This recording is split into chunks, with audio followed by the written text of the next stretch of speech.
Welcome to another episode of Tank Talks, your personal think tank for all things startups and venture capital.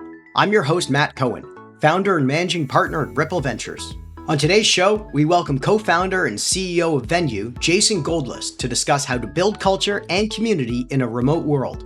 Jason explains his incredible journey starting off in consulting, working in Africa and Asia, and how on his last day working at McKinsey, he got paired with his future boss, Mike Katchen from Wealthsimple, and how that catapulted Jason into the startup world. We discuss how his first job as Wealthsimple's head of marketing evolved into a general manager position where he took a leading role in developing culture and community at the fast-growing startup. Next, we discuss Jason's journey in launching Canada's biggest tech community called TechTO with his partner Alex Norman, and what the original vision was for the platform they launched as a small meetup for tech founders. Finally, Jason explains how he eventually decided to launch his latest startup, Venue, as a real-time video conferencing platform for team meetings, and how he was able to convince Stuart Butterfield from Slack to join his seed round alongside Excel. But before we get started today, as our listeners probably know by now, the team at Ripple is always focused on helping our founders and portfolio companies find the best partners to work with. And when it comes to corporate finance and cash management, there's nobody we recommend more than the team at Jeeves. At Ripple, we manage all our fund expenses and employee credit cards using Jeeves. The team at Jeeves helped me get my team set up with physical and virtual cards in days. I was able to allow my teammates to expense items in multiple currencies, allowing them to pay for anything, anywhere, at any time. We weren't asked for any personal guarantees or to pay any setup or monthly SaaS fees. Not only does Jeeves save us time, but they also give us up to 3% cash back on our purchases, including expenses like Google, Facebook, or AWS every month. The best part is Jeeves puts up the cash and you settle once every 30 days in any currency you want, unlike some other corporate card companies that make you prepay every month.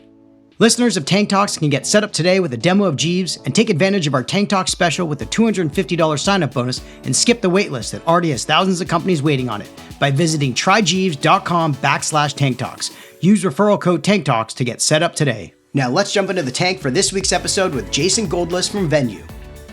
Thanks for joining us in the tank today, Jason. Hey, thanks for having me, Matt. Excited to be here. You know, Jason, you've been in the tech industry for quite some time, but you originally didn't start your career off in the tech world. And, it would be great if you can kick things off with a brief background on yourself and how you made your way from the consulting world into the tech space over the last decade.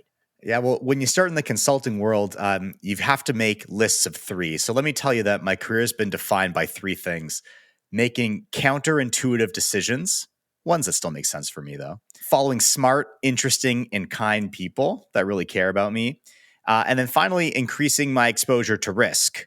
So you're right that I did start my career as a consultant. Actually, I think if I were to define where I started making some of these weird decisions that really work for me, I'd go back even further to when I was finishing high school and figuring out where to go to college. At 17, I chose this very off the beaten path program, an interdisciplinary program at the Renaissance College at the University of New Brunswick in Fredericton, where I got a philosophy degree. And at 22 is when I joined McKinsey as a consultant, really to learn and to optimize my goal at the time, which was to travel.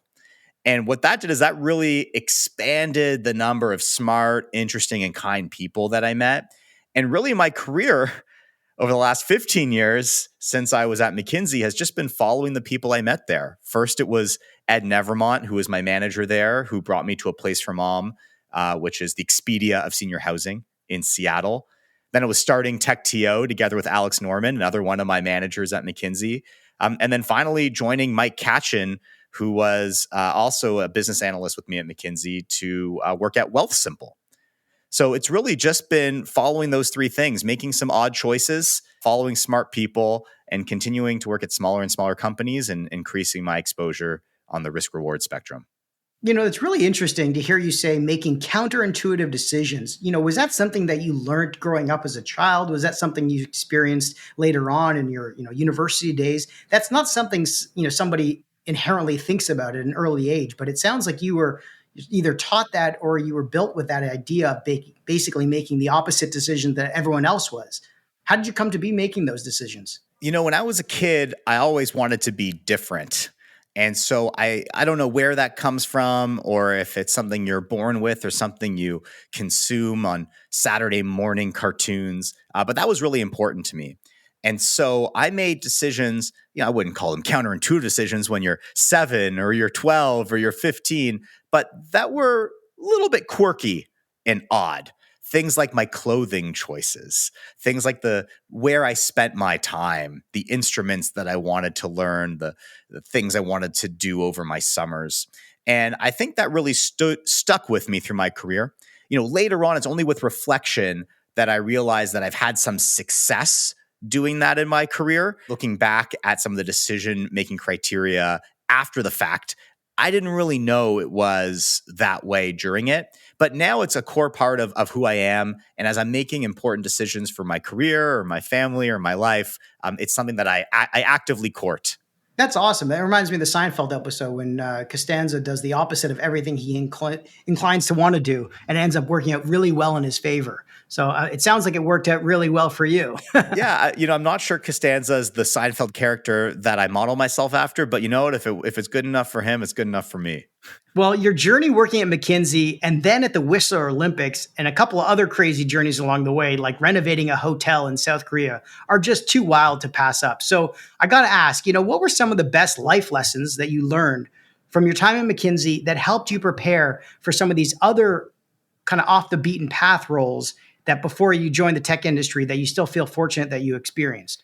The first lesson I really took away from McKinsey is the focus on people. That is the asset of a consulting company. It's the asset for a lot of technology companies as well. Before they build their IP, before they build defensible moats and marketplaces, it comes down to the people. And I learned that lesson a couple ways in that when I was a kid in my career, I was really excited about different industries. Ooh, wouldn't it be cool to work in media or different roles? Man, it would be awesome to be in operations. And what I found is that when I worked on really exciting projects that were in the industry I wanted or the function that I wanted, I often didn't like them because not that they were the wrong industry or role, but I didn't enjoy working with those people. And likewise, I worked on some projects that seemed super boring and bad. Like I remember this one project I worked on for a shipping and logistics client that needed me to be with my steel toe boots on at the client site at 3 a.m, leaving my house at 2 a.m. And I loved that project. It was so much fun because the people that I worked with were so awesome. So the first lesson was definitely people, not industry or role. The second thing that McKinsey talks about a lot is a meritocracy. And so they really drive home the idea that, good ideas can come from anywhere. And I saw that happen all the time. And hey, sometimes they came from me, but more often than not, they came from me via just listening to folks on the front lines of our clients and not any brilliant aha moment. And being able to feed information from really anywhere in the org and make strategic decisions based on those was really cool. And then finally, there's this saying that they had, which was, make your own McKinsey. And I think what they mean when they have this saying at the firm is that you can personalize your experience to meet your goals. There isn't one experience at the firm. And that was really true for me at my time. I was 22 years old starting there, and I wanted to optimize for two things: learning and travel. And over the 24 months that I was there, I think I spent almost the entire time away from home. I was in sub-Saharan Africa. I was in the Middle East. I was in Europe. I was in Asia. I did not come home. And I found this was really empowering to have made my own way there. And I think now, 15 years afterwards, I still think about how I can personalize experiences based on what I want out of it and what I think the goals are that I want to achieve and not anyone else's. That's super cool that you were able to say to yourself, I'm going to take what they're offering. A lot of people just let it wash over them and make your own McKinsey experience out of it. And you decided to spend 2 years basically traveling around the world. What were you doing in sub-Saharan Africa? Can I ask? Well, it takes a little bit of luck, but I was lucky enough to have been placed on a project with Ed Nevermont, which was about really the technology of telecom operators in sub-Saharan Africa. So as some people know, the African continent skipped the landline generation. There's not a lot of infrastructure related to a plain old telephone system that comes to your house. They went straight to wireless networks, and mobile operators really became integral parts of the community, not just for communication, but also for commerce, for storing value, for transferring value. And there was a Pan-Africa operator that engaged McKinsey to work on their strategy, including their pricing strategy and promotion strategy and go-to-market, and was lucky to work with some of the senior executives across the operating countries in Zambia and Tanzania and Congo Brazzaville and DRC, Democratic Republic of Congo, and Nigeria, to really form strategy there based on their marketing data and their usage patterns. Wow, what an unbelievable experience. And I'm sure it shaped many of the decisions you made later on in life. But one of those ones that I want to jump into is your journey as the head of marketing and eventually general manager for Wealthsimple. I heard you join Mike Hatch and the CEO at a pretty early stage. And I even remember your first offices were near our first offices at Turnstile back in the day. But I got to ask, how did you originally get connected with Mike and the team there? And what made you want to take that leap into the startup world with Wealthsimple? I first met Mike on my last day of McKinsey. It was his first day, and I was assigned to be his onboarding buddy. So I think I got a small budget to take him out for coffee, where I was supposed to show him the ropes, tell him what to expect, how it's going to be. And I believe at that first coffee, after maybe 2 sips, it was quite clear that he should have been the one mentoring me and that I could have used that on my first day. And that was the sort of start of a relationship that really spanned many years, not just keeping in touch while he was at the firm, but we both ended up moving out west to join tech companies. We stayed in touch together. We went to the Jays games and SF together. And finally, funny enough, we both ended up in a similar industry, which was, Mike at Ancestry.com and me at A Place for Mom, really talking about the stories to, middle-aged women and how they learn about their history and how they take care of their aging parents. And so he reconnected with me to ask for help there, but I'm pretty sure he was already working on something new and quickly turned the conversation to how I could help him grow Wealthsimple. So that was a pretty cool opportunity to join. And at the time, I was looking to come back to Toronto and join an early stage startup. And meeting the team that Mike had put together was also really inspirational. I didn't have a particular affinity for fintech, so I wasn't looking to join the industry. I didn't necessarily think of myself as a marketer, even though I had done marketing at McKinsey and then again at A Place for Mom. But I just had a feeling like I could learn a lot from this team and from the role. And there was also this very curious feeling that I got, which was a feeling like there was an inevitability of success with this team. And that was crazy because at the time, I think it was like 5 or 6 people in a really rundown office. This was before we were around the corner from Turnstile. The office was chosen because it was next door to Mike's condo and he had an easy commute. And that was an office that flooded, where we took the garbage out every couple days because it was smelling up the spot. But those are things I only remember in retrospect. At the time, it was just so exciting. And I just felt so lucky to be able to join that team on the journey. It really sounds like that counterintuitive decision really helped you seeing through all the garbage that you had to take out every day and the smelly office that you probably had to work from. The literal garbage. It's hard to paint the story of the world that I grew up in, because now when I say that I worked at Wealthsimple and I started my career at McKinsey, it goes, oh, these are things that we all know. But from where my perspective was at the time, McKinsey was not something that I knew about earlier in my career. My community expected a path that went to graduate school, that studied law, that became an accountant, that went to medical school or became a dentist.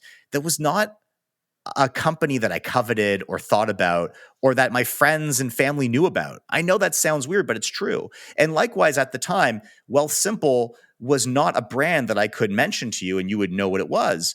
It was in the very early stages, and I had to tell people that we were working on this automated investing platform. And you know how you invest your money in stocks? Well, imagine if you want to buy all the stocks, we can do it really easily in ETFs, but then you have to rebalance them, but then you can put them all. And it was a really hard thing to mention to somebody if you wanted to build a relationship. But these were things that were really exciting to me.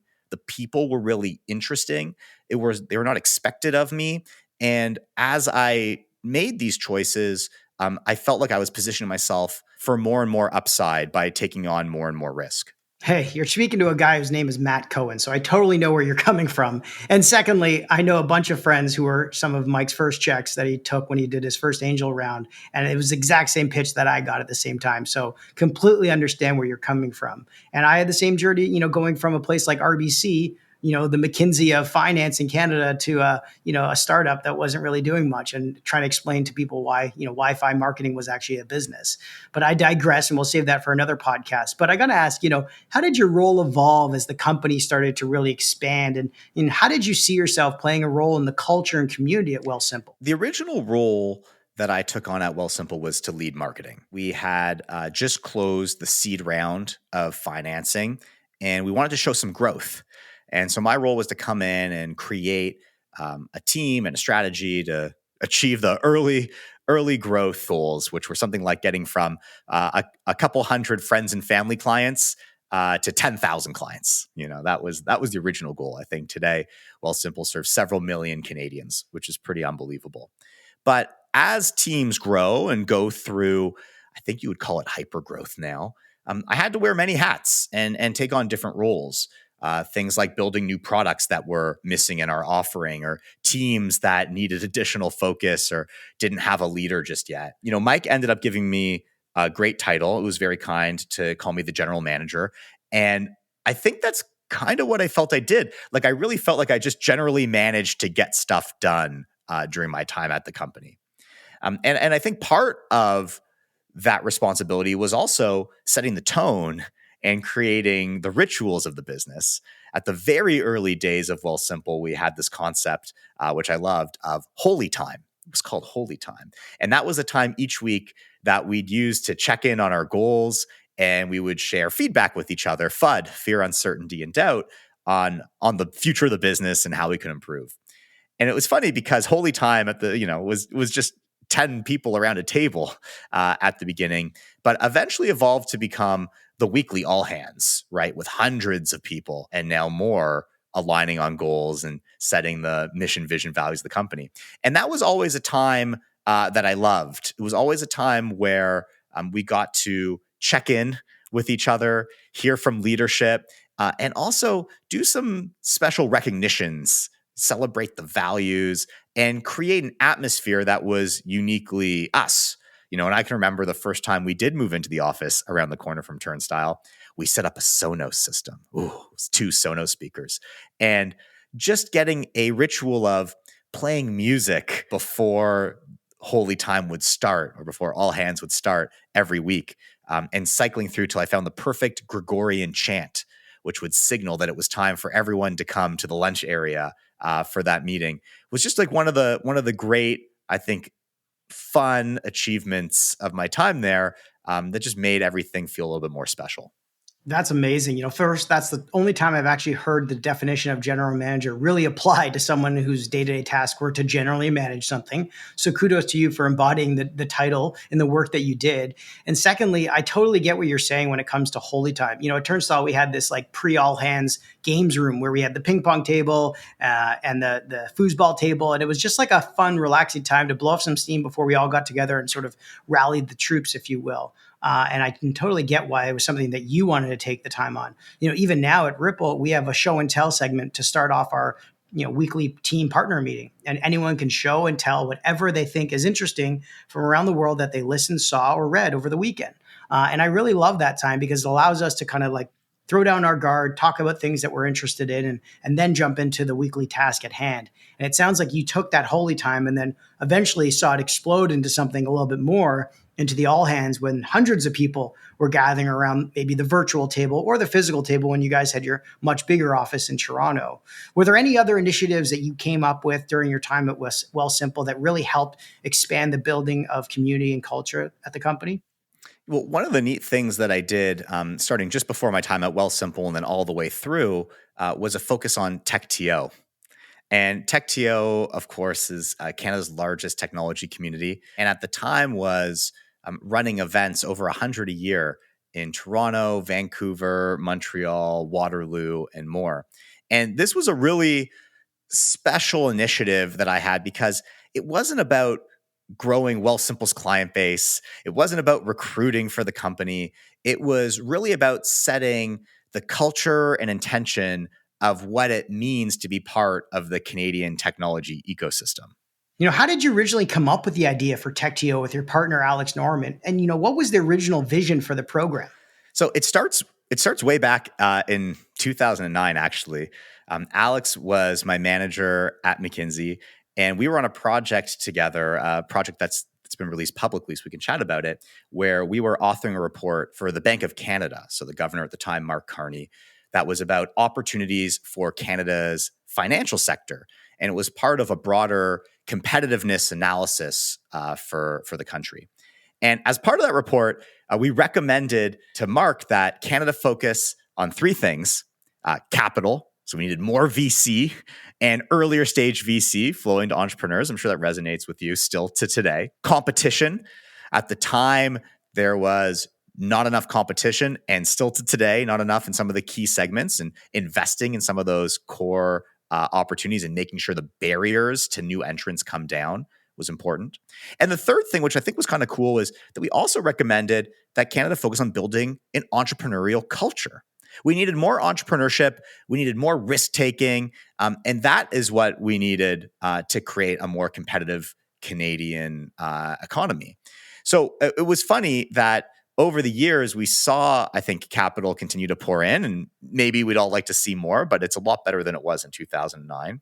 I do think we've seen regulators bring down the barriers to competition. At Wealthsimple, we worked closely with some of the regulators to become the first, for example, wealth manager that could use an e-signature.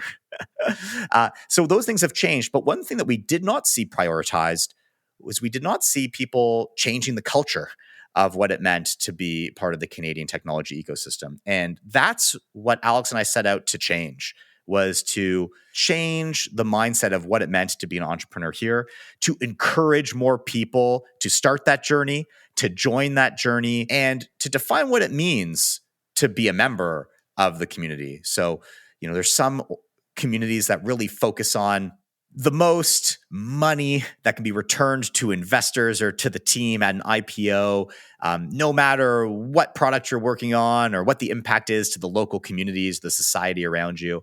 And Alex and I really didn't want to build the culture of the Canadian tech ecosystem to be that. So we focused on bringing people together to learn, grow, and we call win together, where we all win as individuals, we win as teams, but we also win as a society and a community for more inclusivity, more equity, better results for Canada. It's quite amazing that you took the initiative to actually build upon the report that you and Alex had worked on for Mark Carney at the Bank of Canada about how to improve Canada's, tech ecosystem. And you ended up building, as you said, Canada's largest tech community. I mean, since 2014, you've hosted, hundreds of events with over 50,000 members and continuing to grow. I mean, did you ever think it would become such a big part of the tech community? And what kind of successes have you seen from the program that you're so proud of today? We had no idea that it would become something like this. When you're at a startup, of course, you envision the day that it's a world-changing platform that everybody uses and it's a household name. The same way that a child might dream of becoming an astronaut at night, or scoring the winning goal in the Stanley Cup for the Toronto Maple Leafs, right? But when Alex and I set out to start this, we did not have that grand vision. We really thought we would just start with us. I mean, the very first event, I believe I swiped Alex's credit card for a few cases of beer and some pizza. And we really just wanted folks that were in the community and around the community to come out and share some lessons learned. And that first event, we didn't know if anyone would show up. And 100 people came. And we were like, wow, that's amazing. And that was in November 2014.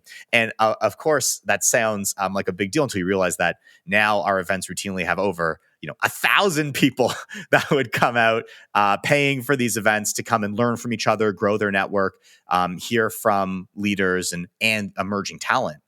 So we had just absolutely no idea. And we've seen so many successes. I think some of the ones I'm most proud of are just how we are able to really change the makeup of the tech community and make it open and more inclusive. There's a great story of someone earlier in their career from PwC who wandered into a TechTO curious about the technology ecosystem. And she sat in the audience and saw, a great presentation from a local tech company, 500px, that inspired her to leave her role, join the company, and then 5 years later or 6 years later became the CEO of that company just from sitting in the audience at TechTO. Or even people who are new to Toronto and Canada, they'll find TechTO as a great place for new Canadians to start their journey. There's a story of a gentleman who came from Finland, and one of his first weeks in Canada, discovered TechTO and sat in the back of the audience and said, I don't know what I'm going to do in this country, but one day I'd like to be a speaker up on that stage. And the best way for me to be a speaker is to start a startup. And Marcus ended up starting Hostaway, and just a few years later was on the stage telling that very story to the TechTO audience. And just countless new relationships and personal connections that give people a social network outside of their family and workplace, that give people the advice they need to continue to learn and grow. Hey, sometimes even romance. We've had a story of a marriage between two TechTO members that originally met at one of our events. So, BlogTO once called TechTO the best place in the city to find a boyfriend. So it's a wonderful community. There's so many possible outcomes, and I'm just always floored about the stories that we hear back from our members. That's incredible. And I mean, first off, I hope you paid Alex back for the pizza and beer that you paid for on the first event after the last, 7 years of running the program. And secondly, I just want to thank you for all the things you've done for the tech ecosystem in Toronto and the rest of Canada, because it really has been a huge place for everyone to get together, build relationships and personal connections, as you say, and a way for some of our alumni to give back to the next round of early stage entrepreneurs and operators. And so we're a huge fan of it, and we really do appreciate what you've built there. But you've really talked at length about building authentic community and how important it is for you to build it at scale. But obviously, when the pandemic hit, the ability to access any community was kind of put on hold. So, how did you and Alex handle this at TechTO? And, how are you thinking about hosting these community events during lockdowns?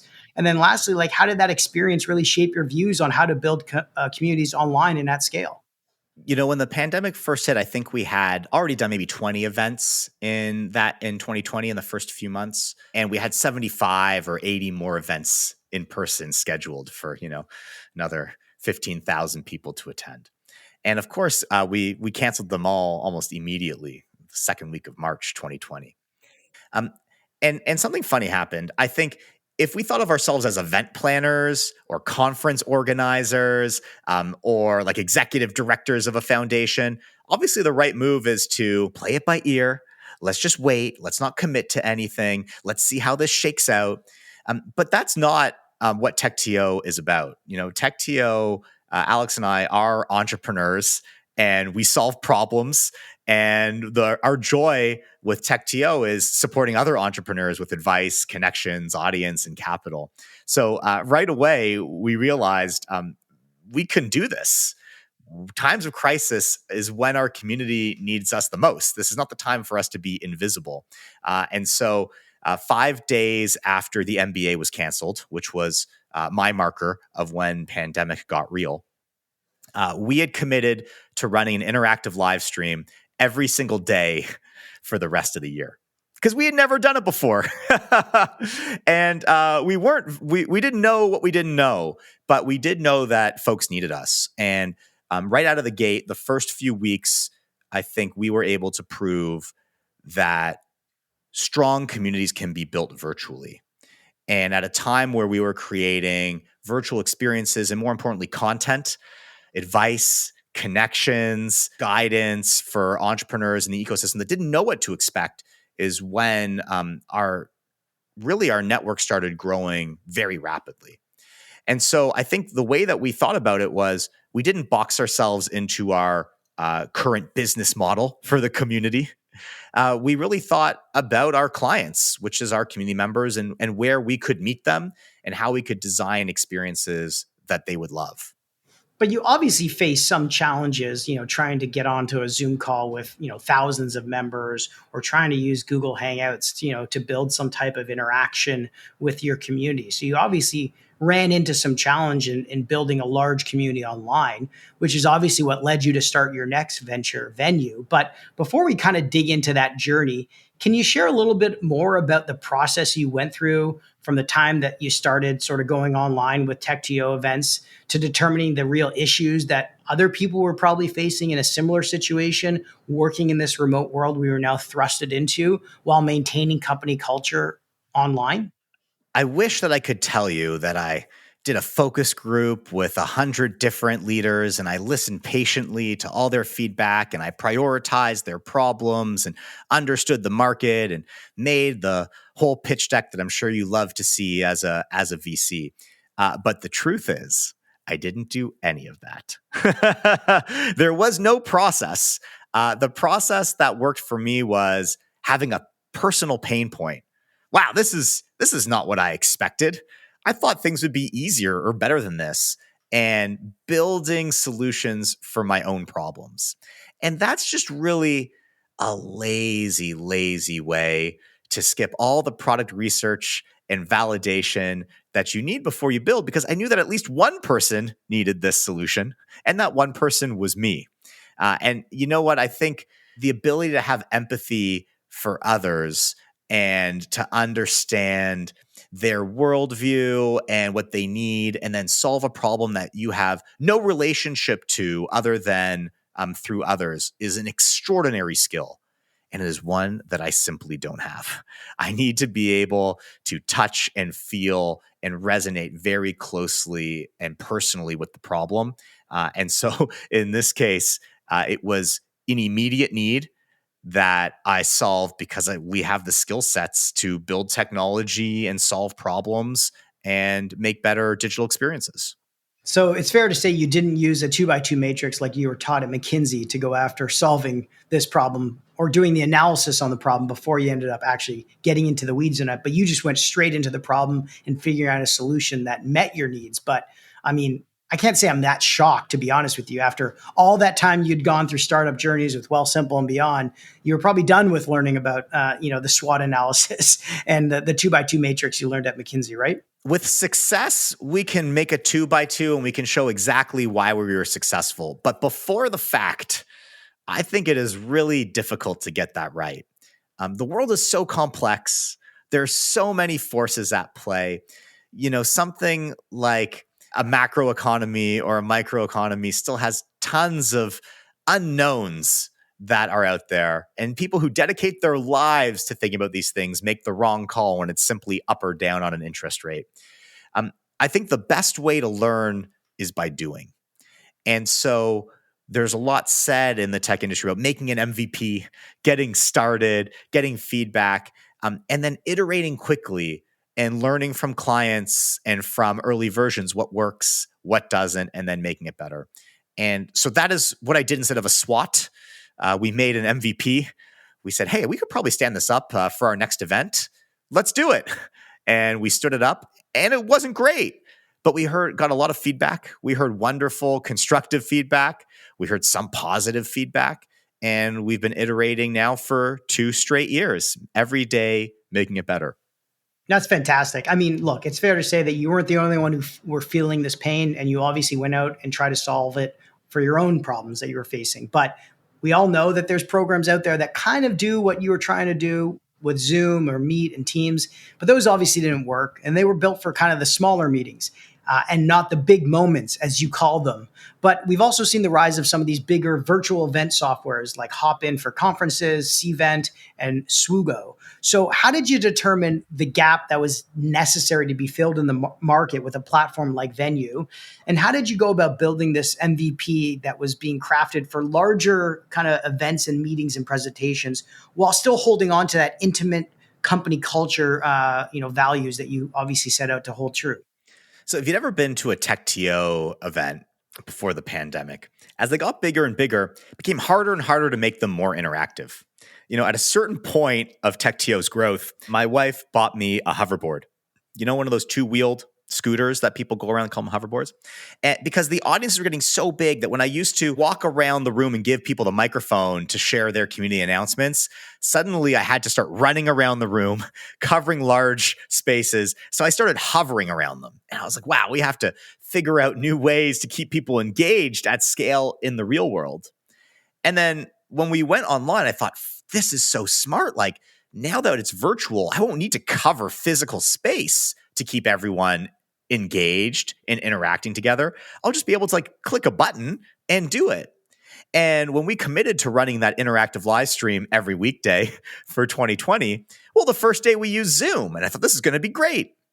And then quickly I realized, wait, you can't do that. And then the second day we used Meet, and I was like, oh, wait, this doesn't work either at scale. And then the third day we used, Teams or WebEx. And I was like, whoa, this is crazy. Like all the things that I thought could be solved with technology actually were harder and were worse with technology. They became sort of one-way presentations without the engagement or interactivity and all the things that I loved about running these in person. So I really wanted something that did solve the problem of building culture remotely at scale. And I did think I was that I was setting out to build like an event software platform because that's what I needed.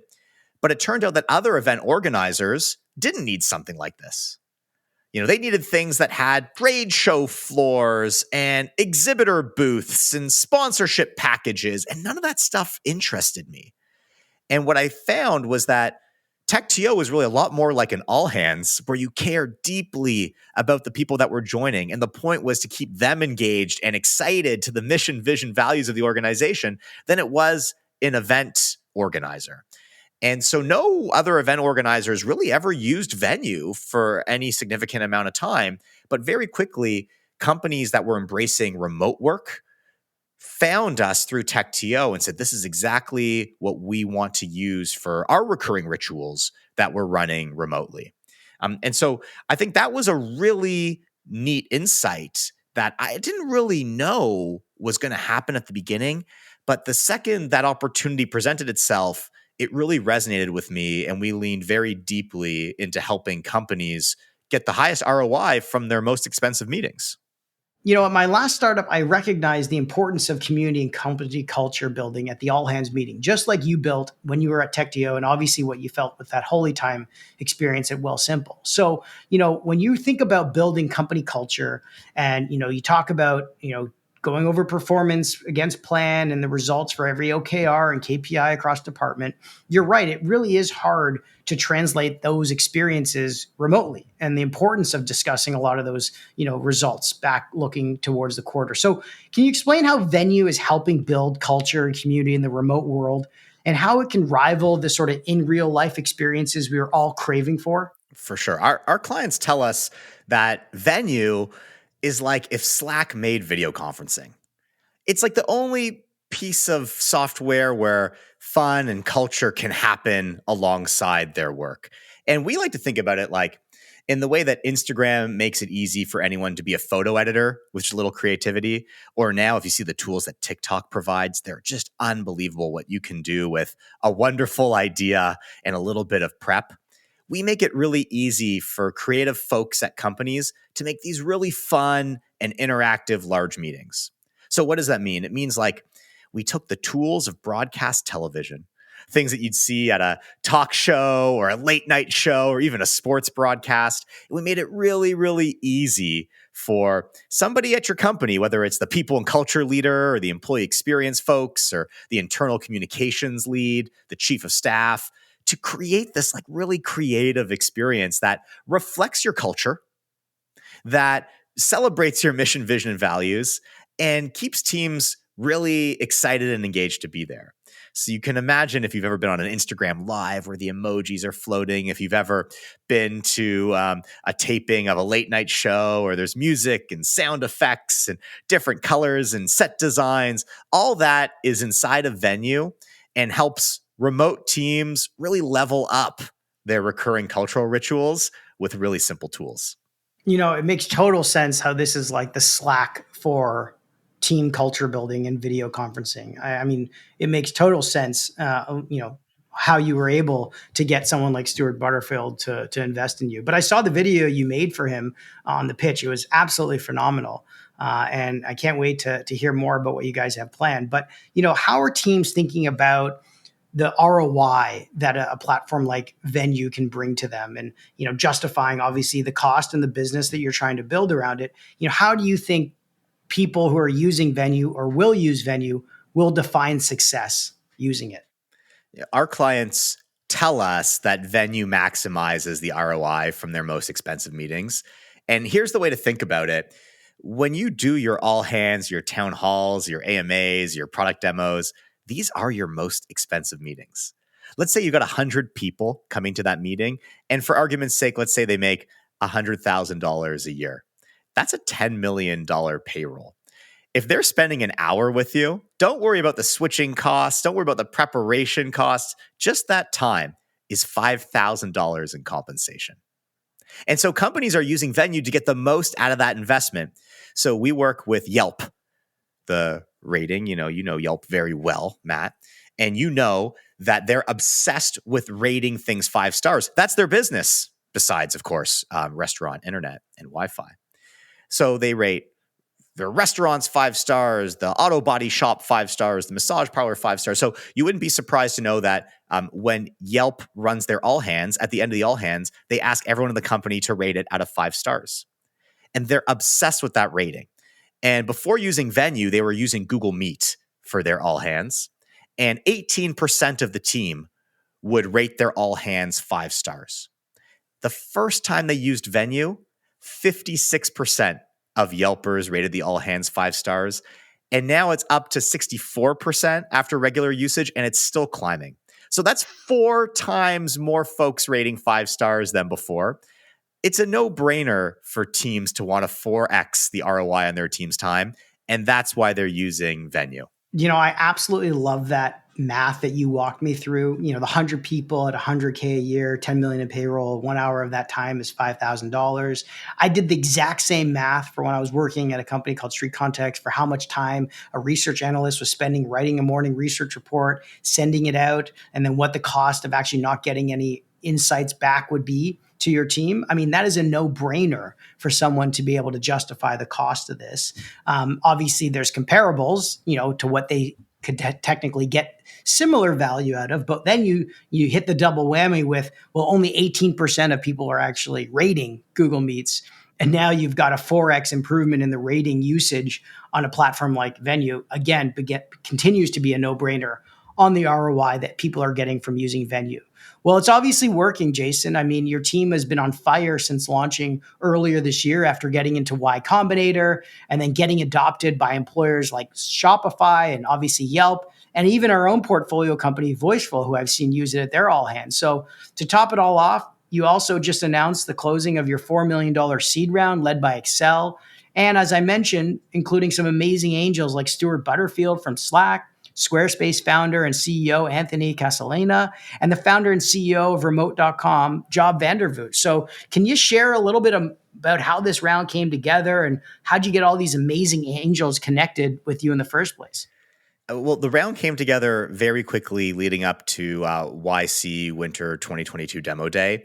And it came together also very quickly and easily. And I think the reason is because when we set out to build Venue, we set out to build a venture optionable business. We started with a group of people that wanted to work together, to my point of continuing to make decisions that were people-driven and not necessarily industry-driven or role-driven. And we wanted to bootstrap the business. And we did bootstrap the business for 18 months leading into YC. And I think what that really gave us the discipline for was getting early traction that was beyond the expectation of what a seed stage company should be like. Seed stage is a very wide range of companies that are fundable there, from an idea and a slide deck to sometimes real product and real revenue, and sometimes meaningful amounts of revenue as well. And I think we were able to show really great paying clients and usage, which made it easy for us to get the right folks on board to support us. The right folks happen to be Excel. a fabled VC firm that's invested in a lot of the software that we admire today as we build things like Slack and Dropbox and Spotify. And Sarah Idelson, who led the round from Excel, instantly understood the vision. This was important to her when she was working at Fair and Uber. And she understood the power of culture and rituals and how we need to reinvent those for the remote world. And then, like you mentioned, we were able to round out the round with some really incredible value added angels who have thought deeply about the space and really care about the future of work. Of course, Canadian tech leader Stuart Butterfield of Slack, who was really hard to get a meeting with. So using the tools of remote work, I recorded a asynchronous video pitch for him that was just a couple minutes long and was able to get him to watch it and close an angel commitment on the back of that video. And that video, you can see too, it was just published on TechCrunch as part of our raise announcement. It was fantastic. I watched it and you did a fantastic job. I really love that approach. I did the same thing for our Fund 2 launch, recording a video asynchronously to send out to interested investors. Did you make ones for any of the other famous angels that you had join the round? Well, I've made a lot of them now, actually. And funny enough, I make them in Venue. So Venue is a synchronous live video conferencing tool, but we've noticed that some of our clients are actually using it similar to what we're doing today in Riverside as a video podcast or asynchronous video recording tool, because you're able to bring in a producer like we do have today, and multiple guest speakers like we have today, but also customize the look and feel and add music and basically do a full live production edit of a video. So I record them all in Venue. It's a lot of fun to use my own product to do it. And there's a few of them out there, including on our YouTube channel. I put some of my favorite live Venue pitches there for you to see exactly how I speak to companies like the NBA or Loom or Slack. That's amazing. I didn't know that people were using it for asynchronous and podcasting. So maybe we got to switch off Riverside and get over onto Venue. That's amazing. Well, if you want a live studio audience when you do it, that's the place to do it. It's going to be like The Price is Right eventually when people are doing that. That'd be awesome. I got to ask, what's the long-term vision for Venue and what can people expect to see in the coming months as users of the platform? The vision of Venue is to make remote work more fun. And we're starting with the company all hands or the team town hall, but it's a pretty expansive vision when you think about it. Today, remote work is definitely more flexible. You can work from anywhere. You can drop the kids off at school. You can run some errands. But is it more fun? I don't think it's quite there yet. But there are definitely places on the internet that people love spending time. So much that when they finish their remote work, they actually log on to those places to spend, voluntarily their time. Places like Twitch or YouTube or social media. And I think we can learn a lot from the way that those consumer social media platforms keep people engaged and excited to come back and bring that into the company. So you can expect us to continue to innovate in that direction on how teams build culture remotely, how they communicate in more creative and fun ways, and how they make remote work more fun for everyone. Wow. I can't wait to see all the things you guys accomplish. And I hope more of our companies start to jump on the Venue bandwagon and start using it for their all hands, because I know it's helped companies like VoiceFlow in a short period of time. Before we wrap things up, we always ask our guests for their fast favorites. So first off, your favorite podcast. Reply All. It's a show about the internet and how we relate to it. And there's such incredible stories and mysteries. If you haven't ever listened to it, I'd start with episode 158, The Case of the Missing Hit. Fantastic. Never heard that one before. Your favorite newsletter or blog? It's got to be the TechTO newsletter. Comes into your inbox Monday, Wednesday, and Fridays. Monday is everything you need to know about the Canadian community and people in it. Wednesday is all about career advice and opportunities. And Friday is all about the news you need to know and recent fundraisers. I love it. I've been a subscriber. It's fantastic. Favorite tech gadget? I love the Stream Deck by Elgato. It's a little module that sits on your desk. It's a piece of hardware and it's got programmable LCD buttons. And I use them to control my audio and lighting and video and music when I am on video calls. And I think it's a really cool piece of hardware. And it's about $120 to get one with 12 buttons. And it's a lot of fun to use. So it's like a full DJ party room in your office every single day. Got to be the best office to work in remotely. It could be. And of course, if you get really good at Venue, you can also map the buttons to help you produce awesome interactive shows on Venue. That's really cool. Favorite new trend? It's got to be the remote first trend. I think a lot of people would say, hey, that's not new. Companies have been doing it for a long time, but it's new to me. I worked remotely before the pandemic, but it wasn't remote first. There was still like an HQ.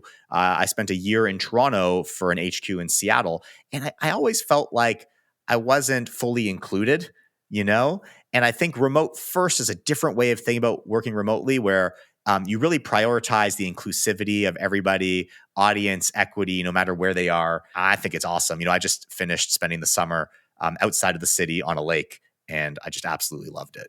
Yeah, I definitely agree. I just got back in the office this week, and I definitely see a lot of farmers' tans, a lot of smiling faces, a lot of happy people that they were away for the summer working remotely. So I don't think that's going away anytime soon. Your favorite book? There's a lot. For the last 5 years or so, I've actually only read fiction. I've taken a long break of business books and nonfiction. I find it just gives me an escape from work and helps me think just a lot more creatively, and I just enjoy it a lot more. So I've been reading a lot of Tom Wolfe, Truman Capote, Hemingway. If these are maybe authors that you've heard of but not read yet, definitely got to get started. Bonfire of the Vanities is a good place to start. In Cold Blood, The Sun Also Rises. There's so many. Oh my God, you've got so many fiction books. I got to check those out. And last but not least, your favorite life lesson? It's simple. Know thyself. I found that when I spend time reflecting on who I am and my motivations, what brings me happiness, everything in life gets a little bit easier. Interacting with others gets easier, making decisions gets easier, setting goals gets easier. It is a moving target. Who I am and what I want changes, not as frequently anymore as it did when I was younger. But I still try to make space to reflect and make sure that I'm making the most of my time here. That's fantastic. So clear and concise, Jason. I really appreciate it. And I really appreciate you jumping in the tank today to discuss how to build culture and community in a remote world with co-founder and CEO of Venue.live, Jason Goldlist. Thanks, Matt. Thanks for listening to another episode of Tank Talks. To learn more about this episode, be sure to go to Apple Podcast or Spotify to find more detailed notes on this episode or to check out previous episodes. Also, if you enjoyed this episode, please leave us a review and a rating as it helps us out a lot. And hit that subscribe button so you can get notified when new episodes come out. Finally, make sure to give me a follow on Twitter @MattyBCohen or @Tank Talk Podcast to stay up to date on new episodes or to be a guest on our show. Till next time,